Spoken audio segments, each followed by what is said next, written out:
Birləşmiş Millətlər Təşkilatı dayanıqlı inkişafı bu cür izah edir.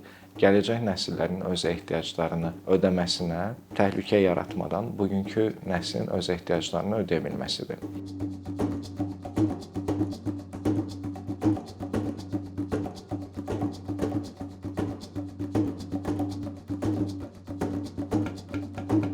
Hazırki vəziyyət kifayət qədər kritikdir. Nəinki gələcək nəsil, hətta indiki nəsil öz ehtiyaclarını ödəməsi baxımından, iqlim dəyişikliyi baxımından, resursların tükənməsi baxımından, kirlənmə baxımından kifayət qədər ciddi problemlərlə üz-üzədir.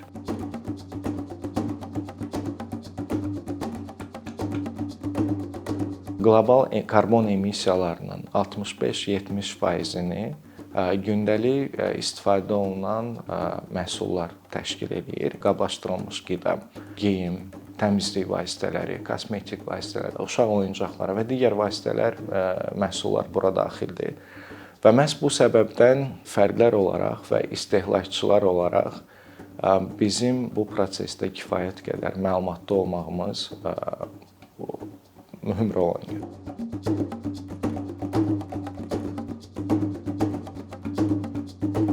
İstehlakçıların bu prosesdə rolu deyəndə söhbət nədən gedir? Bunu izah eləsək, ilk öncə verdiyimiz qərarlarla bağlı, yəni gündəlik alış-veriş qərarları olsun, seçdiyimiz şirkətlər olsun, o istehsal prosesləri ilə bağlı məlumatlı olmağımız və ümumiyyətlə bir fərd olaraq bizim ətraf mühitə təsirimizi dərk eləmək, bunu müəyyən eləmək burada kifayət qədər vacib rol oynayır.